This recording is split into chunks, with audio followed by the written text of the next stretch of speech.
Bonjour tout le monde. Alors, j'ai décidé de faire une vidéo pour vous expliquer pourquoi je suis végétalienne, parce que beaucoup de gens se posent la question. Donc, déjà, qu'est-ce que c'est un végétalien? Donc, végétalien, ça veut dire que je mange rien qui vient des animaux. Donc, que ce soit la viande, le poisson, le lait, les œufs, etc. Alors, pourquoi j'ai décidé de faire ça? C'est un gros mystère pour beaucoup d'entre vous. Tout le monde me pose la question. Certains ont vraiment envie de savoir, sont vraiment intéressés. Il y en a d'autres qui me posent la question juste pour réussir à me prouver que j'ai tort. Donc, je veux juste un peu expliquer voilà, pourquoi je fais ça, qu'est-ce que c'est mon but. Donc, voilà. Donc, déjà, j'ai 18 ans. Je suis devenue végétarienne quand j'avais 16 ans. Donc, ça fait plus de 2 ans maintenant. Si j'ai décidé de devenir végétarienne, c'était par rapport aux animaux. Donc, oui, j'ai une maman végétarienne, mais elle m'a jamais dit de ne plus manger de viande. J'ai fait mon choix par moi-même. J'ai été suivie par mon père, donc j'ai de la chance. Donc, rien que quand je suis devenue végétarienne, c'était déjà un gros mystère pour tout le monde au lycée. Mais pourquoi tu fais ça? Mais t'es végétarienne, donc tu manges quand même du poisson. Alors non, je vous le dis, les végétariens ne mangent pas de poisson. Les végétariens ne mangent pas d'animaux, c'est-à-dire qu'ils ne mangent ni viande ni poisson. Donc si vous vous appelez végétarien et que vous mangez du poisson, je suis désolée, mais vous ne l'êtes pas. Voilà. Donc ensuite, végétarien, ça commence déjà. Et alors, tu vas pas avoir des carences, etc. Alors non, non. Végétarien, on n'a pas de carence. Végétalien, on n'a pas de carence non plus. Enfin, faut arrêter avec ça. C'est les mythes qu'on vous a rentrés dans la tête pour vous expliquer pourquoi fallait manger de la viande. Mais sans manger de viande, on n'a pas de carence. Sans manger de poisson, on n'a pas de carence non plus. On perd pas la mémoire, tout va bien. Regardez, je suis sûre que tout le monde autour, enfin tous autour de vous, vous avez au moins un végétarien ou une végétarienne. Et vous, enfin, vous pouvez le voir, quoi. On est bien, on sourit, on rigole. On est loin du cliché du végétarien, tout blanc, tout pâle, toujours à faire la tête. On n'est pas comme ça, heureusement d'ailleurs, sinon on s'ennuierait, hein. Donc ensuite, l'été d'après, je suis devenue végétalienne parce que je suis partie en Angleterre et que j'ai pu manger végétalien. En rentrant chez moi, j'ai donc dit à mes parents que je voulais plus manger de lait et que je voulais plus manger d'œufs. Donc ils se sont renseignés, ils ont découvert toute l'horreur de l'industrie du lait, mais je suis pas là pour vous parler de ça. Juste expliquer rapidement, si je mange pas de lait, c'est parce que pour que les vaches produisent du lait, il faut évidemment qu'elles aient des veaux, parce que c'est des mammifères. C'est comme les humains, hein. Si on n'a pas de bébé, on n'a pas de lait. Donc, il faut faire des bébés tous les ans pour que la production de lait reste assez importante et qu'ils puissent vendre tout ça, hein. Comme ça, ils ont plein d'argent, ils sont contents. Donc le concept c'est que le bébé ne boive pas le lait parce que sinon ils en vendent moins. Donc il sépare le veau de la mère très rapidement. Le veau qui se retrouve seul pour ensuite partir à l'abattoir et finir dans les assiettes. Donc au fond, être végétarien et boire du lait, on amène des animaux à la même fin que si on mangeait de la viande. Donc voilà.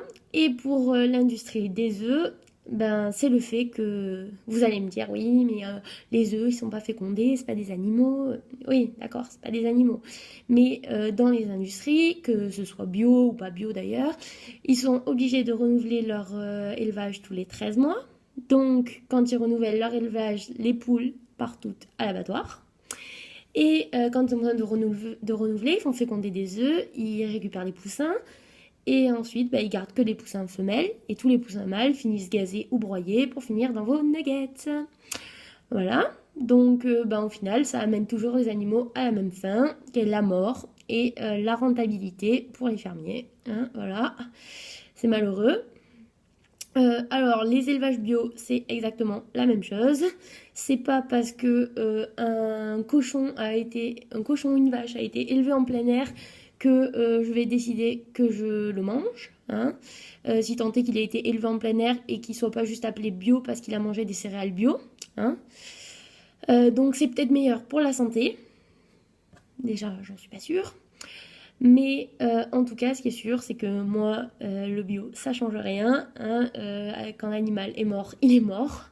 Donc qu'il soit mort chez le fermier du coin ou qu'il soit mort dans un abattoir au fin fond de la Bretagne ou je sais pas où, ça ne me change absolument rien parce que bon, il est mort, hein. Voilà. Ensuite, végétalien, ça s'est accompagné donc forcément de tout ce qui va avec parce que c'est dur de dire qu'on mange pas de lait, pas d'œufs, pas de viande en disant que par exemple on utilise du savon ou du shampoing ou du maquillage testé sur les animaux. Enfin, c'est juste pas possible. Donc, oui, je me maquille, hein, comme toutes les filles, quand je sors. Je me maquille, je me lave aussi. Même je me lave les cheveux avec du shampoing. Et tout ce que j'utilise n'est pas testé sur les animaux, évidemment. Donc il y a plein de marques qui sont pas testées sur les animaux, que ce soit en produits finis ou en ingrédients qu'il y a à l'intérieur, parce que c'est quand même super différent. Et également des produits où il n'y a pas de produits d'origine animale à l'intérieur. Donc je porte pas non plus de cuir, de laine ou de fourrure, parce que pour moi c'est la même chose. De toute façon, des industries où ils sont là pour gagner de l'argent, ils sont pas là pour le bien-être animal, ils sont là pour aller rapidement. Et puis si le mouton a mal quand on lui arrache sa laine, enfin quand on lui tond sa laine, ça ne leur pose aucun problème. Donc ensuite, souvent j'ai le droit à mais moi je suis un sportif, je peux pas arrêter la viande. Oui, mais alors non, voilà, déjà. Je vous propose deux petits exemples, genre Scott Jurek, qui a le record des 24 heures de course à pied. Voilà, il est végétalien. Ou alors encore Carl Lewis, que vous connaissez tous, qui a été quand même 10 fois champion olympique, enfin 10 fois médaillé olympique, dont 9 fois médaillé d'or. Végétalien aussi, plutôt en forme hein, pour un végétalien. Ensuite, on a aussi souvent le droit au ah non, mais tout seul, tu crois que tu vas changer le monde? Alors déjà, je suis pas toute seule, déjà. Même si des fois, quand je me retrouve avec certaines personnes, je me sens seule, je ne suis pas toute seule. Hein, il y a beaucoup d'autres végétaliens et végétariens, et heureusement, voilà. On n'est pas seul, même si on est, même si on est peu nombreux, on est là. Et on se bat, et puis chaque jour, on explique à des gens, et puis ces gens comprennent, ou pas d'ailleurs, mais beaucoup de gens comprennent, se rendent compte, puis là on a droit au fameux « Ah ouais, c'est super ce que tu fais, mais moi je pourrais pas ». Donc voilà, beaucoup de gens commencent comme ça, et puis après, ça fait un petit chemin dans leur tête, puis ils se rendent compte que, après tout, être végétarien, c'est pas si horrible que ça, c'est pas si difficile, et que ça nous permet de nous sentir mieux dans notre tête, dans notre corps. Je peux pas tellement vous parler du côté santé parce que c'est jamais un côté qui m'a vraiment intéressée. Moi, si j'ai fait ça, c'était vraiment uniquement pour les animaux. Voilà, j'avais pas d'autre raison. Après, suite à ça, j'ai découvert que c'était bon pour la santé, que c'était bon pour l'environnement. Mais c'était vraiment pas ma raison principale. Pour moi, il n'y a pas besoin d'expliquer aux gens tous les impacts que ça fait sur la santé, sur l'environnement. Même si, bon, après tout, je les connais parce que maintenant j'ai pris l'habitude d'en parler. Mais concrètement, pour moi, dire le nombre d'animaux qui meurent chaque jour à cause de ça, pour quelque chose qui est même pas indispensable, ça devrait suffire, quoi. Il en faut pas plus. Genre, c'est tellement une horreur. Voilà. Donc ensuite, souvent on me dit, mais attends, végan, c'est carrément extrémiste. Moi, je me trouve pas du tout extrémiste. Je veux dire, je vis entourée de gens qui mangent des animaux morts. Partout.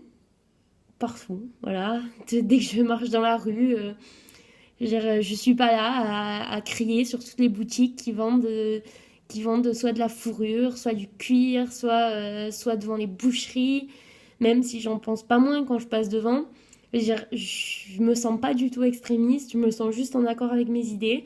Quand je rentre chez moi, je peux me regarder dans une glace, je peux dire que je suis fière de ce que je fais, même si être végan, c'est pas vraiment une fierté, c'est juste un minimum, quoi. Mais je suis fière de ce que je fais dans le sens où j'explique aux gens et où j'essaie de faire comprendre aux gens à quel point c'est le minimum, quoi, le minimum qu'on puisse faire.